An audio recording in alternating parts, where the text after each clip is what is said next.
नमस्कार, स्वागत है आपका जनगणमन 24/7 पर, जो कि मेरा यूट्यूब चैनल है। आप उसे लाइक करें, सब्सक्राइब करें। और आज एग्जिट पोल्स का दिन था। महाराष्ट्र और झारखंड में आज वोटिंग खत्म हो गई और उसके बाद जो एग्जिट पोल्स आए हैं उससे ये कवायद लगने लगी है कि आखिर सरकार दोनों राज्यों में किसकी बनेगी। महाराष्ट्र में किसकी सरकार बनेगी, महाराष्ट्र विकास अघाड़ी की या फिर महायुति की। और झारखंड में उसी तरीके से क्या जेएमएम कांग्रेस अलायंस की सरकार बनेगी या फिर एनडीए की सरकार बनेगी। अब आपको एक ग्राफिक प्लेट के जरिए पहले महाराष्ट्र से शुरू करते हैं कि महाराष्ट्र में जो अलग अलग ऑर्गेनाइजेशंस ने एग्जिट पोल्स किए हैं वो क्या कहते हैं। आइए ग्राफिक प्लेट के जरिए देखते हैं कि क्या कुछ उसमें बोला गया है। महाराष्ट्र में जहां पर 288 सीटें हैं और वहां पर पीपल्स पल्स ने एमवीए को 85 से 112 सीट्स दिए हैं और महायुति को 175 से 195, यानी कि पीपल्स पल्स ने महायुति को एक बहुत ज्यादा बढ़त दी है। चाणक्य 130 से 138 एमवीए को और 152 से 160 महायुति को। लोकशाही मराठी रुद्रा 125 से 140 और महायुति को 128 से 42। उसी तरह से रिपब्लिक पी मार्क को अगर हम देखें तो उसने एमवीए को 126 से 146 सीटें दी हैं और महायुति को 137 से 157 सीटें दी हैं। एपीवी मैट्रिक्स को अगर आप देखें तो 110 टू 130 सीट्स, यानी कि 110 से 130 और महायुति को 150 से 170 सीटें दी हैं। अब उसी तरीके से झारखंड का भी देख लेते हैं और उसके बाद फिर हम चर्चा करते हैं। झारखंड का अगर आप प्लेट प्ले करेंगे तो झारखंड में जहां पर 81 सीटें हैं, मेजॉरिटी मार्क 41 सीट्स का है। तो अब आप इधर देखिए, पीपल्स पल्स ने बीजेपी के अलायंस को 44 से 53 सीटें दी हैं, जेएमएम कांग्रेस अलायंस को 25 से 37। उसी तरीके से चाणक्य ने बीजेपी के अलायंस को 45 से 50 सीटें दी हैं और जेएमएम कांग्रेस को 35 से 38। टाइम्स नाउ जेवीसी को ने बीजेपी को 40 से 44 सीटें दी हैं और जेएमएम को 30 से 40। रिपब्लिक पी मार्क ने 31 से 40 सीटें बीजेपी को दी हैं और जेएमएम को 37 से 47। और एपीबी मैट्रिक्स की अगर हम बात करें तो बीजेपी के गठबंधन को 42 से 47 सीटें मिली हैं और उस वहीं जेएमएम के अलायंस को 25 से 30 सीटें दी हैं और उसमें कुछ सीटें अदर्स की भी हैं, वो मैं अभी नहीं पढ़ रही हूं, लेकिन उनके रोल को भी हम डिस्कस करेंगे।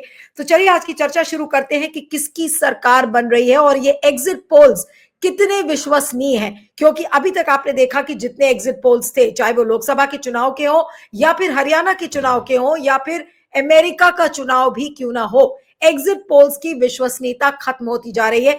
आज इसी चीज पर हम चर्चा करेंगे। हमारे साथ 3 वरिष्ठ मेहमान जुड़े हुए हैं। मनोज प्रसाद जो कि फाउंडिंग एडिटर है झारखंड स्टेट न्यूज के, आपका स्वागत है Manoj ji, thank you so much for joining. Siddharth Sharma independent media analyst है और दोनों राज्यों के बारे में कमेंट करेंगे, झारखंड और महाराष्ट्र दोनों। Siddharth, thank you so much for joining. Girish Joshi ji हैं वरिष्ठ पत्रकार, political commentator, thank you so much for joining. और आज की चर्चा मैं गिरीश जी से शुरू करती हूँ कि गिरीश जी, महाराष्ट्र में किसकी सरकार बन रही है और ये जो एग्जिट पोल्स हैं इसको कितना विश्वसनीय माना जाए? नहीं, उसका तो टाइटल ही आपने पोलम पोल दिया है, तो पोलम पोल तो अब कैसे बताएं कि पोलम पोल में तो वही होता है जो आप बता रहे हो। It is very very difficult. देखिए, इन्होंने एक तो सर्वे सैंपल दिया नहीं है कितना है, how many people have they met, उनको ग्राउंड रियलिटी का पता है नहीं। वो हरियाणा के इंप्रेशन में ये प्रेडिक्ट कर रहे हैं, लेकिन this is totally different. Maharashtra और हरियाणा का कोई कंपैरिजन ही नहीं है। सबसे बड़ी बात तो ये कि जो इंडिपेंडेंस को 2 और 4, 5 दिखा रहे हैं, independence are going to play a very big role there, क्योंकि यहाँ पर जो एटलीस्ट 60 to 70 लोग ऐसे हैं जिनको टिकट डिनाई किया गया, दे ऑलवेज वन देयर। तो आप समझिए वो कोई छोटा फैक्टर नहीं है जो वहां पे वो काम कर रहा है। तो अभी वो ईटिंग ऑफ वोट्स जो है वो किस में कर रहे हैं वो देखना पड़ेगा। बीजेपी के तो सबसे ज्यादा है, 54 पीपल है वो रिवोल्ट किया हुआ है उसमें। तो अभी ये इन्होंने बोल दिया अच्छा है, लेकिन ये इनकी हमेशा की प्रैक्टिस रही है गोदी मीडिया को। इससे क्या होगा कि इलेक्शन के टाइम पे ऑफिसर थोड़े प्रेशर में रहे कि अभी गवर्नमेंट तो इनकी आ रही है तो इनकी सेवा करें। ये इनकी हमेशा की, गुजरात में यही होता है। और सेकेंडली आप देखें तो लास्ट मोमेंट जो चेंजेस कर दिए, एकनाथ शिंदे ने बोल दिया सडनली कि I am not in the race of CM. ये एक बड़ा कॉम्प्लिकेशन उसने क्रिएट किया हुआ था, दैट वाज डेलिब्रेट। इनको बिल्कुल समझ में आ गया होगा कि अभी मेरे ख्याल से किसी चैनल पे अशोक वानखेड़े जी बोल रहे थे, कोई ऑडियो लीक हुआ है जहां पे वो शिंदे उसको बोल रहा है कि तुम बैठ जा, बोले नहीं मेरे को पैसा ऑफर हो रहा है, मैं तो उद्धव ठाकरे का वोट खा रहा हूँ। बोले तुम उसकी चिंता मत करो, ये शिंदे को और इसको तो हम लोग निपट लेंगे अजीत भाई, तुम बैठ जाओ। So something is going on, काफी कुछ मैसेजेस लीक हो रहे हैं। अब ये पैसे की लेती देती भी है, वो इनसाइडर को पता था, तो वो कैसे पकड़ा जाता है, वहां पे कैसे ये विकास अघाड़ी वाले पहुंचते हैं। So there is lot of complication, lot of unrest. इनको कैसे भी करके सत्ता में आना है।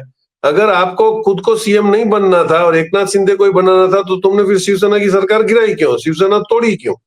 तो they are not clear in the mind. इनको तो बिल्कुल ब्लाइंड फोल्डेड एक ही चीज देखनी है कि महाराष्ट्र और झारखंड हाथ में रहना चाहिए, नहीं तो इनका जो मास्टर है वो बहुत नाराज हो जाएगा, क्योंकि उसके वो धारावी भी जाएगा हाथ में से और झारखंड का कोल सेक्टर भी जाएगा। तो they are desperate, they are desperate. वो जो पैसा यूज कर रहे हैं, जो पॉसिबिलिटी कर रहे हैं, लेकिन एक ही चीज कंफर्म है कि अगर महाराष्ट्र और झारखंड जीत जाते हैं, then India is not fit for democracy, that is decided. अगर हर चीज बिका हुआ है and people are only bothered for their vested interest, जिनको नेशनल इंटरेस्ट कोई है ही नहीं, such people should be neglected. लेकिन वो समझने में बहुत देर लगेगी, क्योंकि 80 करोड़ लोग 5 किलो अनाज खा रहे हैं मुफ्त का। तो मुफ्तखोरी करना है, पैसे लेने और इलेक्शन में लड़ना है, then I think middle class और पढ़ा लिखा जो है बड़बड़ करता रहेगा, प्रोग्राम अटेंड करता रहेगा, दे विल हैव नो से इन द गवर्नमेंट। आज आप देखिए कहां से वीडियो आ रहे हैं कि उन्होंने माइनॉरिटी को वोट देने नहीं दिया है, police is involve in that. Where is the democracy? नहीं लेकिन Girish ji, it's an deplorable situation. नहीं गिरीश जी, लेकिन जो फिगर्स दिखाए जा रहे हैं एग्जिट पोल्स के, उनको उनको लेकर आपका क्या कहना है? एक एक्सट्रीम दिखा रहा है, दोनों एक एक्सट्रीम दिखा रहे हैं। एक महाराष्ट्र विकास अघाड़ी को बहुत नंबर्स देता हुआ नजर आ रहा है, एक महायुति को नंबर्स देता हुआ नजर आ रहा है। कुछ लोग हैं जो बीच का खेल रहे हैं कि भाई हो सकता है कि फ्रैक्चर्ड मैंडेट आ जाए। इन एग्जिट पोल्स को अगर आप देखें तो आप क्या कहेंगे कि क्या फाइट महाराष्ट्र में नेक एंड नेक है? प्रिडिक्ट करना कोई भी चीज बहुत मुश्किल है, या फिर ये कहा जाए कि इन एग्जिट पोल्स को आप बिलीव करो ही मत, खत्म करो? नहीं, exit pole is now becoming headache. इसका कोई मतलब ही नहीं है। आपने सिंसियरली अगर किया है तो आपको सर्वे का फिगर्स देना था। जैसे साहब ने पहले भी बोला था कि भाई ब्रेकअप तो दिया नहीं उन्होंने, आपके पास ब्रेकअप तो होगा ना। आपने कैसे बता दिया 170 160 किसको कितनी आ रही है? What was the ground working there? और Maharashtra is not a small place like Goa कि आप जाके आगे एक दिन में आपने सर्वे कर लिया और चले आए। और अगर नहीं गलत पड़ेगा तो उसका तो एक बहुत अच्छा इलाज है कि गोदी मीडिया के स्टूडियो पे आके रो देंगे और माफी मांग लेंगे। ये सर्वे का फाइनल रिजल्ट ये होता है जी। अब मैं मनोज के पास आती हूँ, क्योंकि झारखंड के बारे में भी बात करनी है। 81 विधानसभा सीटें हैं और जिस तरीके के एग्जिट पोल्स के जो नतीजे आए हैं, आपको क्या लग रहा है कि एग्जिट पोल्स जैसा ही नतीजा आपको झारखंड में दिखने वाला है? नीलू जी, ये एग्जिट पोल तो पहली बार नहीं आया, बहुत बार आया। और सालों बने जितने बार इलेक्शन होता है एग्जिट पोल आता है। It is actually kind of a whole process actually is basically the creation of media and you look into it। हमको लगता है कि अब इसका बहुत plus and point negative points है, लेकिन मैं देखता हूं कि विगत कुछ सालों में अधिकतर समय में तो एग्जिट पोल का जो प्रेडिक्शंस है वो गलत साबित हुआ। अब यूएसए में भी एग्जिट पोल का टोटली गलत साबित हुआ, लास्ट लोकसभा इलेक्शंस में टोटली गलत साबित हुआ। अब ये लोग कहेंगे कि देखिए 2019 में जो हम चुनाव में असेंबली इलेक्शंस किए थे उसमें सही निकला। अब ये तो मुझे लगता है, मैं सोचता हूँ नीलू जी आपसे बोल रहा हूँ और गिरीश जी से भी मैं कहूंगा कि ये जो एस्ट्रोलॉजर्स होते हैं ना, उनका भी मैकेनिज्म बढ़िया बढ़िया टिप देखते हैं ना, वो ये हॉरोस्कोप कि हॉरोस्कोप देख के बोलते हैं कि देखिए आपका जो हेल्थ है वो डिटेरियोरेट करेगा। तो जो प्रेडिक्शन होता है वो आप पाइएगा कि 50-50, मेरे 50% सही भी हो सकता है, 50% गलत हो सकता है। तो 50% ठीक हो गया तो मेरा लग गया, किला लग गया, फिर मेरा बिजनेस शुरू होगा and that will go on. To my mind, I tell you as a social scientist, I personally feel that हम लोग को थोड़ा सीरियसली होकर चीज को समझना पड़ेगा। आप बताइए ना कि इतना बड़ा राज्य महाराष्ट्र है, वो छोटा राज्य, झारखंड में छोटा राज्य नहीं है, बड़ा ही राज्य है।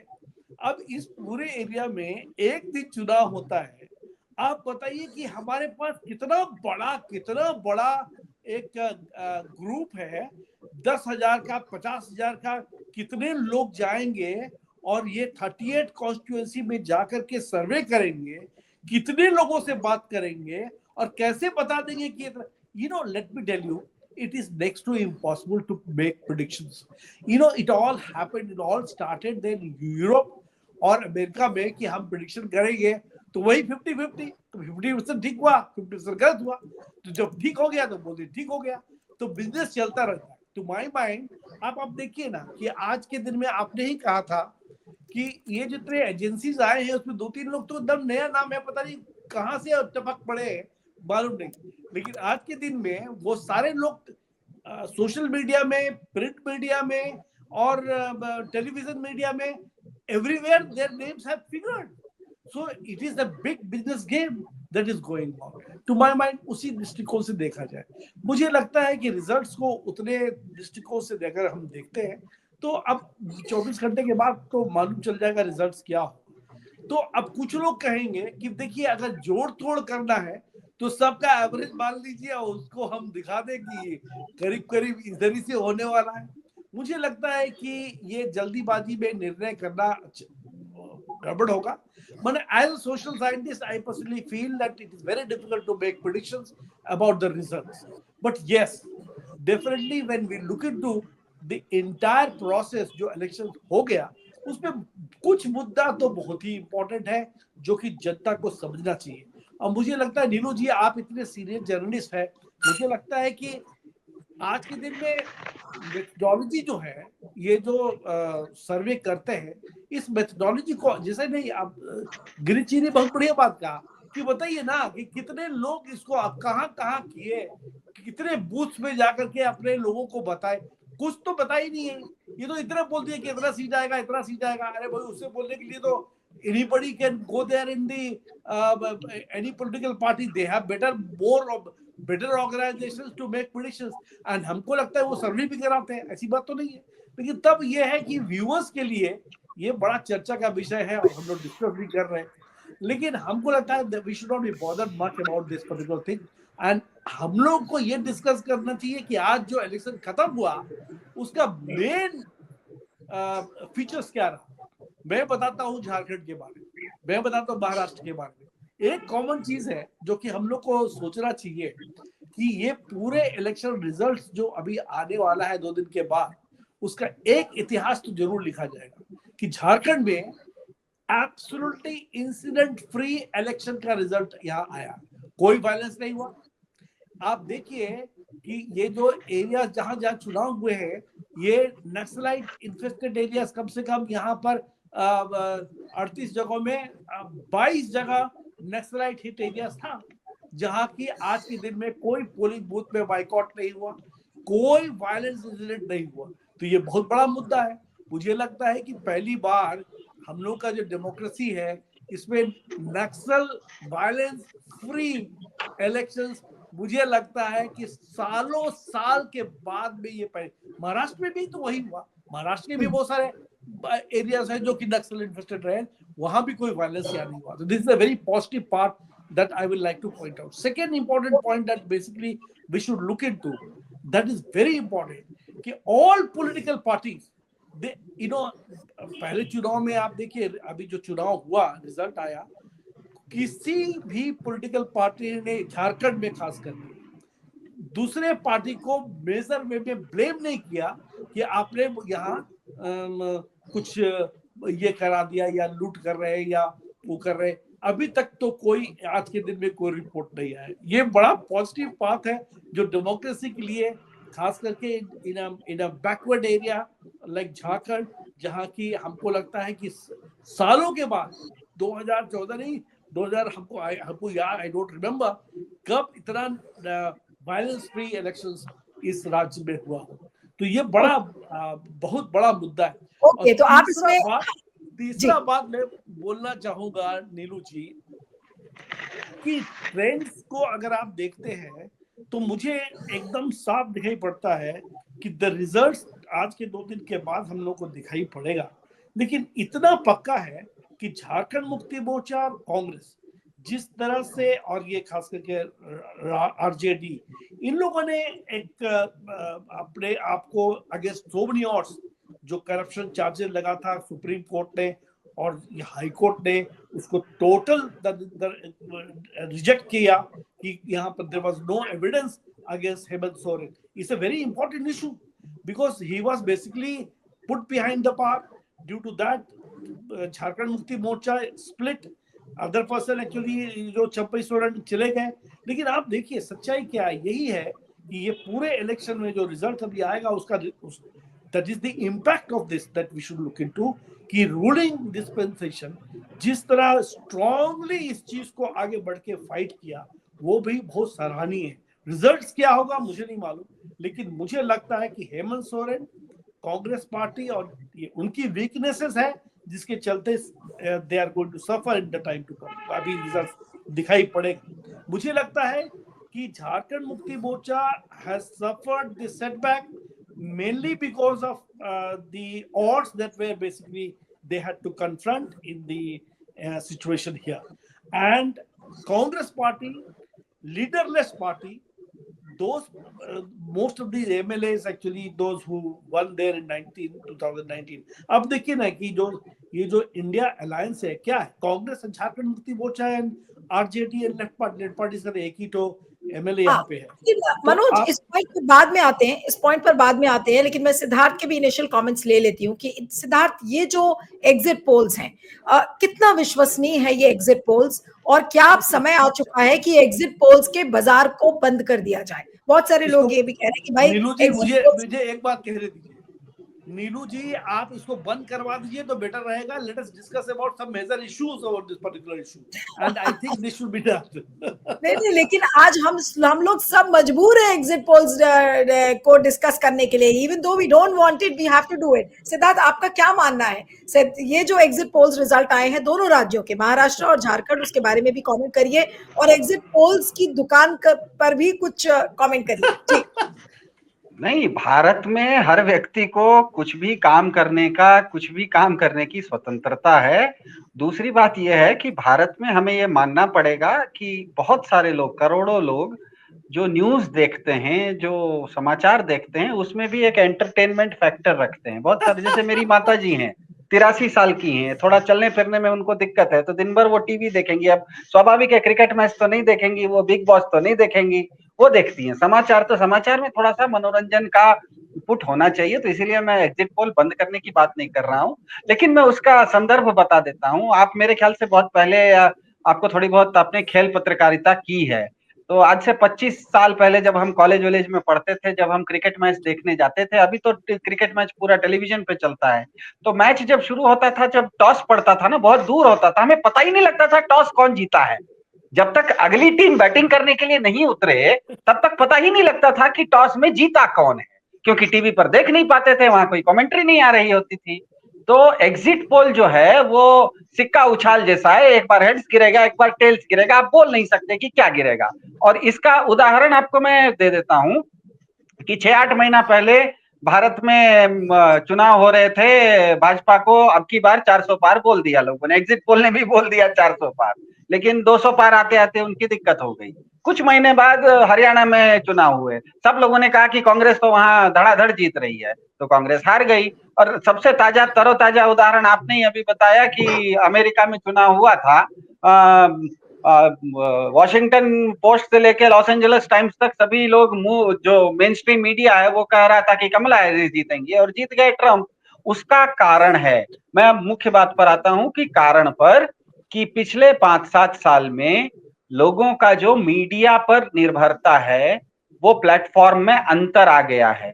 वो अंतर ये आया है कि आज भारत में जो सबसे अधिक पढ़ा जाने वाला अखबार है वो पढ़ा जाता है करीब 35 लाख की रीडरशिप पाठक संख्या है. उसी तरह से भारत का जो सबसे बड़ा टेलीविजन न्यूज चैनल है उसको देखने वाले रोज 35 लाख हैं. लेकिन एक यूट्यूब पर ध्रुव राठी करके आदमी है, उसके पास करीब करीब, यूट्यूब छोड़ दीजिए, मेरे पास तो व्हाट्सएप पर भी है, व्हाट्सएप पर उनके 4 करोड़ सब्सक्राइबर हैं। तो आज जो है, जो मेन स्ट्रीम मीडिया जिसे कहते हैं, लोग उस पर निर्भरता कम हो गई है। और अभी आपने जो मुझे बताया, ये क्या कहते हैं, अभी आप चार्ट बता रहे थे, उस चार्ट में मुझे एक बहुत आश्चर्यजनक मजेदार चीज दिखी कि एक रिपब्लिक का आपने सर्वे दिखाया।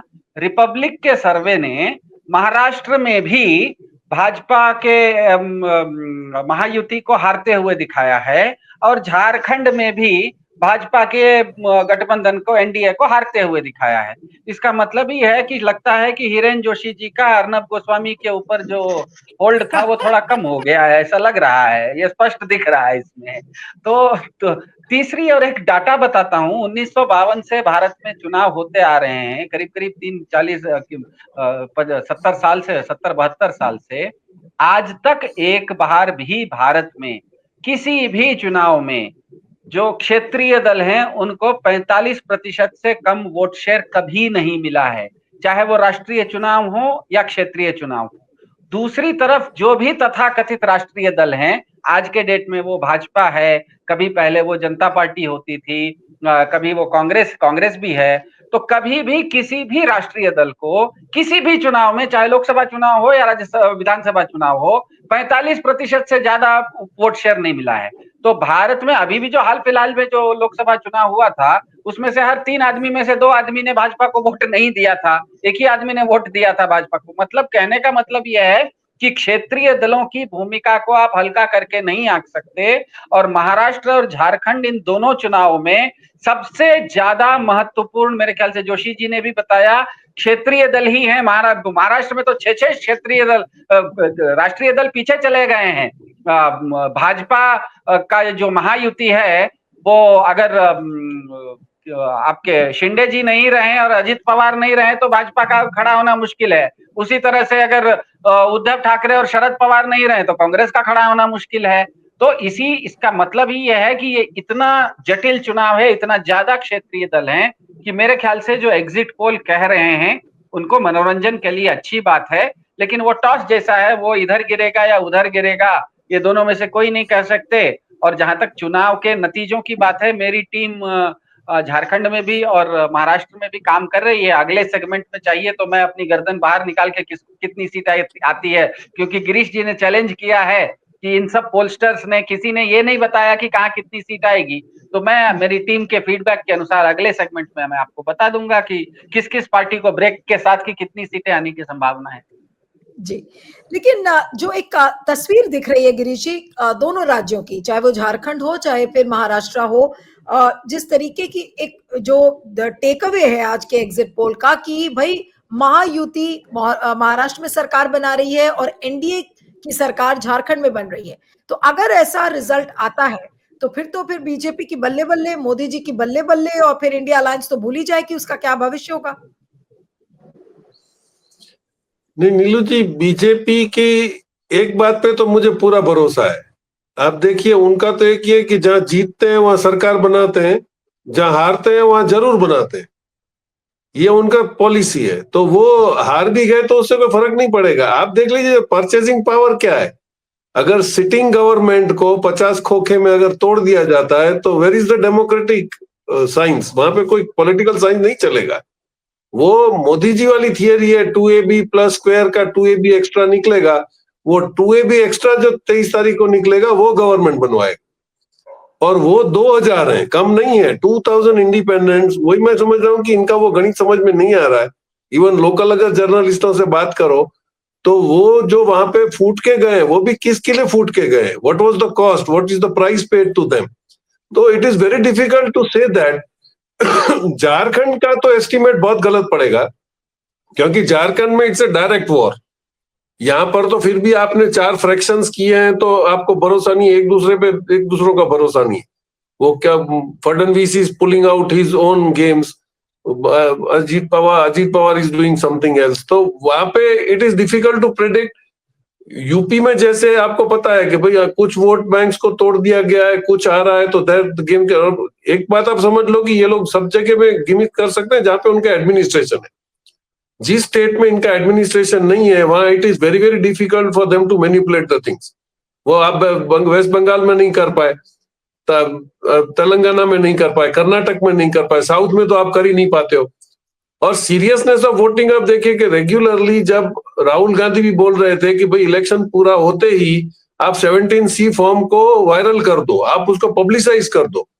This is a very big instrument to control, और वो तमिलनाडु में करके उन्होंने बताया है। शायद सर बोल पाएंगे उसमें कि हाउ इट, क्योंकि एक बार क्या कि इलेक्शन कमीशन पे एक मेंटल लॉक आ जाता है कि भाई इतना तो वोट ऑलरेडी इन लोगों ने एस्टेब्लिश कर लिया, उसके बाद क्या गेम आप करोगे। तो opposition has also now become little more active and do all these things जहां पे आप मैनिपुलेशन को रोक पाते हो। If that is not done then you give open ground for somebody to play. Girish ji, आप ये कह रहे हैं कि बहुत ज्यादा मैनिपुलेशन का स्कोप इस बार महाराष्ट्र और झारखंड के चुनाव में नहीं मिलेगा बीजेपी को करने का? नहीं, क्योंकि एवरीबडी इज अलर्ट। आप देखिए आज भी वहां पे सबसे स्ट्रांग है शिवसेना की कैडर। आज आप एक चीज आप समझ लो, बॉम्बे में as far as we have state, थोड़ा भी रिफ्ट होता था तो इमीडिएटली बसें जल जाती थी, दुकानें बंद हो जाती थी, राइट्स हो जाते थे। Uddhav Thackeray has very sincerely controlled that. अगर आप समझिए कि अगर आपने शिवाजी महाराज की वहां पे अगर स्टैच्यू गिर जाती है तो बॉम्बे में राइट्स हो जाने चाहिए थे, नहीं हुए। That means he has control on that cadre. तो वो अगर कंट्रोल है कैडर पे तो I think you can expect what is going on. तो उधर वहां से तो कोई फूट के जा नहीं रहा है। और ये भी जैसे मैंने बोला कि ये लोग गए हैं, इसके पीछे शरद पवार का बाकायदा कोई पॉलिटिकल बड़ा गेम था जिसमें भाजपा फंस गई है। This only results will prove. आपको एक सीधा एस्टिमेट मैं दे दूं कि अगर ये नहीं होते तो भाजपा 288 सीट पे खड़ी रहती, 155 पे राजीव कुमार जी के आशीर्वाद से जीत जाती और गवर्नमेंट बना के बैठ जाती। तो इन्होंने पहले ही जाके उनको 150 पे रिस्ट्रिक्ट किया है। मैं अभी भी मानने को तैयार नहीं हूं कि शरद पवार के अलावा अजीत पवार बाहर जाके कुछ करेगा, पॉसिबली। और any game can be played beyond your imagination, that only Sharad Pawar can play and that you can see it on the result day. Okay, तो बहुत सारे सरप्राइजेस भी मिल सकते हैं। जो एग्जिट पोल्स कह रहे हैं हो सकता है कि उससे पूरा उलट एक नतीजा आए। मनोज जी, झारखंड के संदर्भ में माँ रोटी बेटी कटोगे तो बटोगे, बांग्लादेशी घुसपैठ आ गए हैं, ये सारी चीजें बीजेपी ने कोई कसर नहीं छोड़ी जहां तक झारखंड के कैंपेन का सवाल है। कितनी चीजें काम करेंगी ये बीजेपी के फेवर में? और जो चंपाई सोरेन के बारे में कहा जा रहा है कि अगर कोल्हान रीजन में अगर वो 5 से 6 सीटें बीजेपी के लिए लेकर आते हैं तो फिर वाकई में ये पूरा गेम बदल सकता है बीजेपी के फेवर में। क्या कहेंगे इस पूरे चुनाव के बारे में, जो जिस तरीके से चुनाव झारखंड में हुआ है? जी, क्या बताऊं, मुझे लगता है कि अगर हम लोग इसको एनालाइज करें तो इसको दोनों पक्ष के जो एजेंडा है, जो उसको पिकअप करके लोग चले हैं, उसको दिमाग में रख के काम करना चाहिए। देखिए, ये भाजपा और जो ये मरेंगे कटेंगे and other factors that, let us try to understand this way. These political parties, on the one hand you have India alliance groups, parties, on the other you have got NDA guys. NDA mean basically major is this BJP, and this side you have got not the Congress, it is JMM. Now in Jharkhand it is not the Congress which is there supreme, this is Jharkhand Mukti Morcha which is basically leading this India block here, Jharkhand. Now, India block का agenda क्या था? India block का agenda शुरू से था कि हम सरना धर्म कोड को असेंबली से पास कराए आदिवासी के लिए, लेकिन केंद्र सरकार ने इसको मंजूर नहीं किया। Hemant Soren from one constituency to another constituency, one public meeting to another public meeting, इसने इस चीज को रेज किया। दूसरा बोला कि देखिए, हम यहाँ पर चाहते थे कि यहाँ 1931 जो क्या बोलते हैं डोमिसाइल पॉलिसी को बनाना, कि उस लैंड को, there was a massive demand of tribal groups कि यहाँ पर जो डोमिसाइल पॉलिसी है उसको चेंज कीजिए, और चेंज करके जो यहाँ का जो लैंड रिकॉर्ड्स ओनर्स है, जिसके लैंड रिकॉर्ड जिसका ओनर्स जो है 1931 से, उनको ही डोमिसाइल पॉलिसी मिलाए। तो हेमंत सोरेन ने under the pressure of this groups assembly से पास कराया, from one actually public meeting to another public meeting. इसने ये बात कहते चले कि हम क्या करें, हम तो असेंबली कॉन्स्टिट्यूएंसी असेंबली से पास कराए, केंद्र सरकार इसको किया नहीं, मोदी सरकार इसको किया नहीं, और इसके लिए हम दोषी नहीं है। तीसरी बात कि हमको कोविड के समय में 2 साल तक हम फंस गए। 2 साल के फंसने के बाद फिर हमको झूठ मूठ का तो ये करप्शन के चार्जेस में हमको फेस के जेल डाल दिया, और जेल डालने के बाद हमको फंसा दिया। ये इश्यूज को हेमंत सोरेन और कल्पना सोरेन पब्लिक में रखी। अब आप देखिए कि इस इश्यूज को कल्पना सोरेन और हेमंत सोरेन ने रखा, लेकिन कांग्रेस पार्टी के नेताओं को अगर आप देखिए तो कांग्रेस पार्टी के नेता में मेन रूप से खड़गे आए और राहुल जी आए। अब राहुल जी और खड़गे जी अपना विचार लगाने लगे। वो उनका कुछ कह रहा था कि ये मरेंगे कटेंगे पर काउंटर कर रहे हैं, और क्या नाम है आपको, Rahul Gandhi he picked up another Adani and other groups. So there was no actually intermingling between the people or not. And this time you find that NDA ने issues को 2 रूप से टैकल किया। मैं देखना चाहता हूँ और बताना भी चाहता हूँ। एक, नहीं तो आप ये कह रहे हैं कि एनडीए का कैंपेन ज्यादा बेहतर था एमवीए सॉरी जो झारखंड और कांग्रेस का अलायंस उसके कंपैरिजन में? नहीं, मैं वो नहीं, हाँ definitely very more powerful, because देखिए इन लोग एक्चुअली ये आप देखिए ये ऑर्गेनाइजेशन है। मनोज, तो आप ये कह रहे हैं मनोज आर यू सेइंग कि वो जितना ज्यादा डिविसिव और हेटफुल हो वो उतना ज्यादा बेटर है? You know, try to understand, these people work at different levels. They when the prime minister comes, he talks something, and when the grassroots level booth management chal raha hai, he talks something different.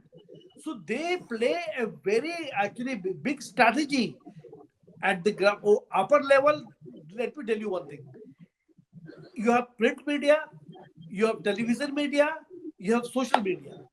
BJP and groups, they know how to tackle these different actually forms of media, whereas this side they do not have any way to deal with them. This side you find that Prime Minister comes and talks about this, they plan it. Then Home Minister comes and talks about something different. Then Yogi comes around, he talks about something different. And at the grassroots level, those who are working, they work differently. So what I'm trying to tell you is both the campaign actually are split into 2 parts. What you will say, what impact it will make. Secondly, at what levels you point it out. So if you analyze, because see, I'm basically social scientist. नहीं, तो आपने जो analysis किया है उसके बाद मैं फिर सिद्धार्थ और गिरीश जी के पास जाऊंगी कि आपको मनोज क्या लग रहा है कि क्या जेएमएम वाकई में सरकार बना सकती है, या फिर इस बार चंपाई सोरेन की मदद से बीजेपी सरकार झारखंड में बनाती हुई नजर आ रही है? आपको क्या लगता है? मुझे लगता है साफ साफ कि झारखंड मुक्ति मोर्चा जो 30 सीट्स लाई थी लास्ट बार, उसको लाने में बहुत मुश्किल होगा इनको, क्योंकि anti incumbency is there definitely. Secondly the Congress party के जो एमएलएस हैं 14 और 15, I don't exactly remember, I think around about 60-70% of them are going to lose. तो loss of Congress party is going to the gain of BJP and its own allies.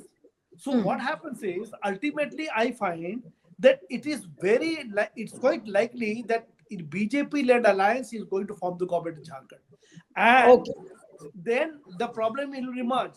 How many seats come? Suppose it gets around 42. If it gets 42, I tell you that it will not be able to form the government under the leadership of Babulal Marandi, who was projected to be the CM of Jharkhand.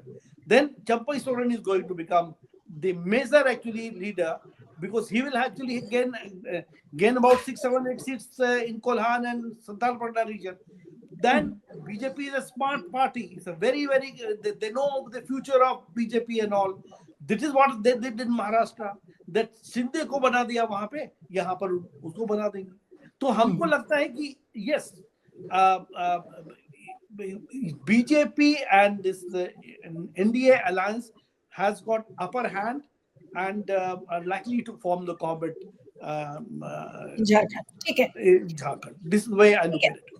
ठीक है। अब सिद्धार्थ, मैं चाहूंगी आप दोनों states के बारे में कमेंट करें अंत में, और एग्जिट पोल्स के संदर्भ में ही कमेंट करेंगे तो अच्छा होगा। उसके बाद फिर मैं गिरीश जी के पास आके प्रोग्राम खत्म करूंगी। हाँ, बोलिए सिद्धार्थ जी। जी मेरे ख्याल से मनोज जी ये कह रहे थे कि 20 साल पहले जब क्रिकेट खेला जाता था तो इंडिया टीम में पहले 5 बैट्समैन होते थे, एक विकेट कीपर होता था, फिर 5 बॉलर होते थे, और जो सबसे अच्छा फील्डर होता था उसको आप सब्स्टिट्यूट 12th मैन रखते थे।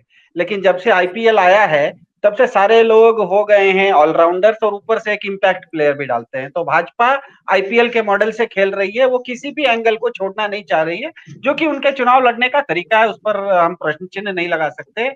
दूसरी बात, मनोज जी ने बहुत अच्छी जानकारी दी कि इस बार झारखंड में चुनाव बिल्कुल शांति युक्त ढंग से हुए हैं। उसका कारण है कि भारत का जो अपराध दर है, जो पिछले साल अभी कुछ महीने पहले नेशनल क्राइम रिकॉर्ड ब्यूरो ने जो है रिकॉर्ड दिया था, भारत का जो अपराध दर है झारखंड का अपराध दर उससे कम है। इसका मतलब झारखंड में बहुत शांति है, लोग भी शांत रहते हैं और प्रशासन भी उस तरह से दिखता है।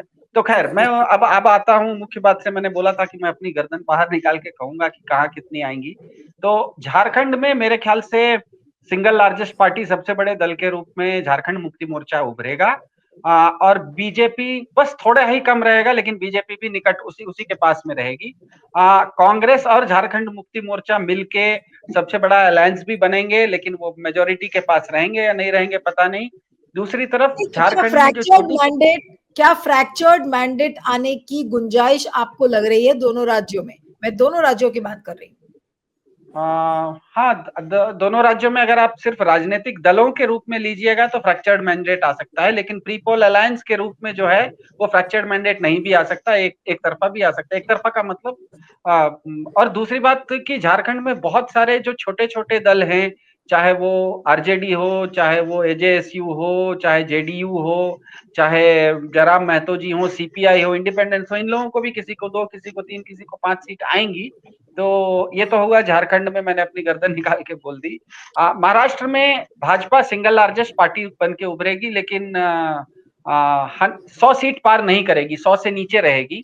और उसके जो साथी दल हैं, जैसे अजित पवार हैं और शिंदे हैं, ये लोग उतना ज्यादा पुल नहीं कर पाएंगे जितना भाजपा उम्मीद कर रही है। मेरे ख्याल से उसका कारण ये भी हो सकता है, जैसे जोशी जी ने पहले ही बताया, कि अगर शरद पवार ये पहले से समझ के खेल नहीं खेलते तो भाजपा शायद 288 सीट पर लड़के 155 जीतने का दावा करती, तो ये भाजपा को लड़ाओ ही कम तो आप जीतने की संभावना कम हो जाती है। तो उसमें अजित पवार और भाजपा को 100 से कम सीटें आएंगी, शिंदे साहब को लेकिन 25-30 सीटें आ जाएंगी, लेकिन सबसे ज्यादा मार पड़ेगा अजित पवार जी की पार्टी को, उनको शायद दहाई का आंकड़ा भी नहीं पार करेंगे। दूसरी तरफ जो एमवी है, महाविकास अघड़ी है, इसके जो 3 मुख्य दल हैं, जो कि उद्धव ठाकरे हैं, कांग्रेस है और शरद पवार है, तीनों करीब करीब 50-55 सीटों के आसपास आके करीब करीब ये लोग महाविकास अघड़ी 150 सीटों के आसपास, और महायुति जो भाजपा नीत है वो 150 से थोड़ा सा कम 125 से ऊपर के आसपास आने की संभावना है। लेकिन इसमें आश्चर्य ये हो जाएगा कि महाराष्ट्र में 23 तारीख को चुनाव के नतीजे हैं और 26 तारीख को नई असेंबली बननी है, तो कहीं ऐसा न हो कि वहां के राज्यपाल भी हैं, तो सबसे बड़ा पार्टी चुनाव पूर्व गठबंधन तो छोड़ दीजिए, सिंगल लार्जेस्ट पार्टी भाजपा है, इसलिए भाजपा से उन्होंने उनका शपथ ग्रहण करवा दें तो आश्चर्य नहीं होना चाहिए। राजनीति में बहुत कुछ होते रहता है। राज्यपाल तो बीजेपी के दोनों सभी राज्यों में है, ज्यादातर जो राज्यपाल है उनका अपॉइंटमेंट तो पॉलिटिकल अपॉइंटमेंट बीजेपी से ही हुआ है। तो अब तो चुनाव जो भी हो, जब चुनाव आयोग साथ में है, राज्यपाल उनके साथ है, तो फिर तो हर जगह बीजेपी की ही सरकार बनने वाली है, वैसा लगता है। ऐसा नहीं हो सकता है, इसीलिए लग तो रहा था कि 6 महीना पहले लोकसभा चुनाव में कि इस बार भाजपा 400 पार चली जाएगी, लेकिन देश की जनता पर भी हमको देखिए, एक सामूहिक इच्छा शक्ति होती है। चुनाव जो भी हो, चुनाव एक सामूहिक इच्छा शक्ति की अभिव्यक्ति है।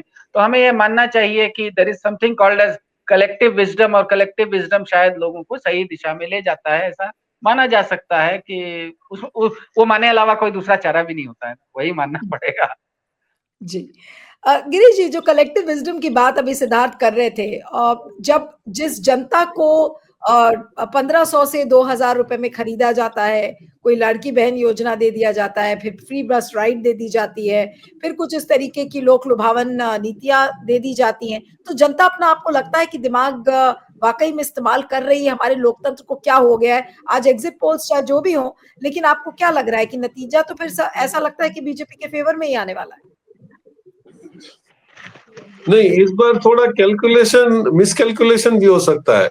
इस पैसा दे के वोट खरीदा नहीं गया। इस वक्त वहां ऐसा कुछ जगह में अरेंजमेंट हुआ है कि आप अगर वोट नहीं देने जाओगे तो आपको 2000 रुपया मिलेगा। और लेकिन ये एक आप देखिए, हाँ जी, नहीं गिरीश जी, आपने बड़ा महत्वपूर्ण पॉइंट उठाया ये है। किसके वोटर्स को अंदर रहने की हिदायत दी गई है, भाजपा ये के या वोटर को कांग्रेस अंदर रखने के लिए पैसे दिए गए, कहाँ पे? ये कहाँ की खबर आप बता रहे हैं? महाराष्ट्र की? महाराष्ट्र की। उसमें वो जस्टिफिकेशन जो लोकल रिपोर्टर है वो दे रहा था कि आप देखिए दोपहर तक स्लो चल रहा था वोटिंग, उसके बाद सडनली 4 साढ़े 4 बजे जंप हुआ है। तो बोले जिसको पैसा लेना था वो 3 बजे जाके ऑफिस से उंगली दिखा के पैसा ले आया, 4 बजे जाके उन्होंने वोट डाल दिया है। So there is a mismatch. तो आप समझ लो, lot of things are happening. Maharashtra में सब पॉलिटिशियन शुरूड है। You can not underestimate anybody. Siddharth ji कुछ बोलना चाहते हैं? हाँ जी। हाँ सिद्धार्थ, बोली। हाँ, शॉर्ट में बोलता हूँ। आज से 10 साल पहले भारत में किसी एक राज्य में कोई एक पॉलिटिकल पार्टी बन रही थी। मुझे उसका सर्वे करने का काम दिया गया कि पार्टी जब बन रही थी तो लोगों का मानना था कि पार्टी बनाओगे भी तो चलाना मुश्किल है, क्योंकि लोग तो पैसा देके वोट करते हैं। तो मुझे जब सर्वे में भेजा गया तो मैं थोड़ी जो आपके स्लम एरियाज है उसमें, जहाँ जनरली हमको लगता है हम लोग थोड़ा सा अभिजात अपने आप को मानते हैं, हम जाके पूछे कि आप लोग तो पैसा लेके वोट देते हो। तो बड़ा अच्छा मुझे वहां पे लोगों ने जवाब दिया कि हम कोई एक ही से थोड़े पैसा लेते हैं, हम तो पैसा सभी से लेते हैं, लेकिन वोट तो एक ही को देते हैं। तो अगर मेरे सामने अच्छा कोई पार्टी खड़ी रहेगी तो हम पैसा किससे लेते हैं उसकी चिंता आप क्यों करते हैं? हमको जिसको ठीक लगता है उसको वोट करते हैं। तो मेरे ख्याल से जोशी जी ने वही कहा कि आज जिसको कहा गया कि वोट मत डालने जाओ, वो 4 बजे तक नहीं गया और वहां जाके पैसा ले लिया। उसके बाद घर आके जिसको वोट ठीक लगा था वो भी डाल दिया उसने। तो लोगों को जब हम कहते हैं कि पैसा दिया जाता है तो वो पैसा ले रहे हैं, लेकिन वो उन्हीं को पैसा लेके चुनाव में वोट डाल रहे हैं, इसकी कोई गारंटी नहीं है ना। लोगों को हम मूर्ख बनाएंगे तो लोग भी तो हमें मूर्ख बनाएगा।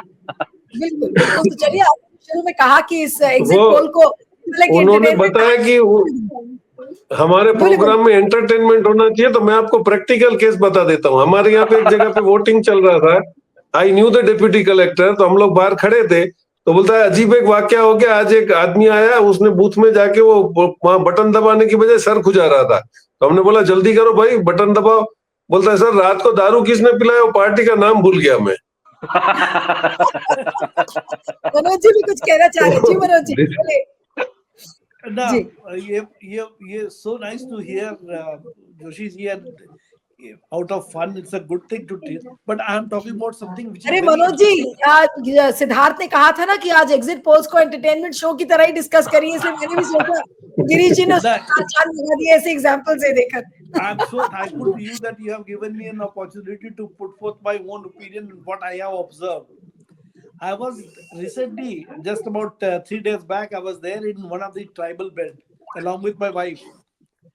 And you won't believe, it is such a heartening and good news to me. Actually, here, this freebie is being distributed. No, तुम 2000 दो, 1000 दो, बोला 3000 दे. One tribal family, I was sitting there and having tea with them. And do you know what this guy? I said कि तुमको तो मैया योजना दिया है यहाँ पे, 1000 रुपया पर मंथ तुमको मिल रहा है, 3 बार तुमको ऑलरेडी मिल चुका, तो इससे बढ़िया पार्टी क्या होगा तुमको दिया है ना। बोलता जानते हैं ये जो पैसा दिया है ना, ये किसका पैसा है? ये सब पैसा लूट के दिया है हमको। आपको बता देते हैं इससे देश का भला नहीं होगा, समाज का भला नहीं होगा। वो बोल रहा है हमको। That guy has not studied in JNU the way I have done it. He has not studied in Xavier's College. He has not studied anywhere. He is a man who is there in the village. He may not have come to Delhi also, but he is telling me कि देखिए ये पैसा देने से कुछ नहीं होगा, हमको नौकरी चाहिए, हमको यहाँ बताइए मेरा बेटा को जाना बॉम्बे क्यों पड़ता है हमको। हम तो ताजुब थे। I was thinking कि if this kind of actually people come and rise, and I think they will rise, then the freebies which are being distributed by all political parties will vanish one day. And let me tell you one thing, these political parties, they have been competing with each other कि हम ये देंगे तो तुम वो दोगे, but ultimately the Indian economy is going to collapse out of this. But here lies the ultimate conclusion that I was really surprised. I was very happy, and in fact, लेकिन जो आपने कहा कि ये फ्रीबीज नहीं, आपने जो कहा कि फ्रीबीज खत्म हो जाएंगे अगर इसी तरीके से जागरूक, मैंने बोला कि मैया योजना हेमंत सोरेन ने दिया, तुम लोगों का फायदा हुआ ना, अच्छा पार्टी दिया तो कितना अच्छा तुमको मिला पैसा, तो उसके रिस्पॉन्स में वो बोल रहा है he is not actually graduate, he is not a person who studied there in Delhi and Ranchi, but that guy he says मेरा बेटा आज बॉम्बे जाके काम करता है, ये क्या बात है, हमको यहाँ इंडस्ट्री क्यों नहीं लगा के देता है, हमको नौकरी दो, यहाँ लगा के, यहाँ खोल के दो, यहाँ किस चीज का कमी है, ये बोल रहा है वो आदमी। तो हमको लगता है कि look at it, the answer of this freebies doesn't lie in Supreme Court, it doesn't lie with this all leaders, it lies in the answer that I got from that tribal guy who is not educated at all, but he is seeking this actually thing from leadership. I hope all those guys who are listening, they should मैं बस basically आखिरी में बस एक सवाल जल्दी से मैं सिद्धार्थ से करना चाह रही हूँ, बहुत संक्षेप में, कि इस बार के एग्जिट पोल्स पास होंगे या फेल, अंत में बस बहुत जल्दी से। हाँ नहीं, इतने सारे एग्जिट पोल्स ने इतने सारे अलग अलग दे दिए हैं कि किसी ना किसी एक का मतलब आप क्या कहते हैं, आप अंधाधुंध अगर किसी के ऊपर ईंटा पत्थर फेंकिए, किसी के न किसी के सर पे लग जाएगा, जिसको लगेगा बोलेगा देखो मैंने सही कर दिया। ऑब्वियसली सब लोग सही नहीं होंगे, कुछ एग्जिट पोल्स क्योंकि इतने सारे लोगों ने कर दिए हैं कि कुछ न कोई सामने आके कहेगा कि देखिए मैंने ठीक कर दिया। जैसे मैंने अभी आपको एक संख्या बोली, मैंने फीडबैक से अपनी संख्या बोली, मान लीजिए परसों वो संख्या सही आ गई तो मैं तो दावा करने बैठ जाऊंगा कि भारत का सबसे अच्छा पोलस्टर मैं हूं क्योंकि मैंने सही नंबर बोल दिया। लेकिन ये कोई वैज्ञानिक और व्यवस्थित कोई डाटा नहीं होता है, ये आपका फीडबैक होता है, वो किस ढंग से आपने लिया। यही मैंने कहा ना, ये एक एंटरटेनमेंट है, एक मनोरंजन है, मनोरंजन के रूप में लेना चाहिए। चलिए, आप लोगों का बहुत बहुत शुक्रिया, thank you so much Manoj ji, Girish ji, Siddharth, thank you very much for joining.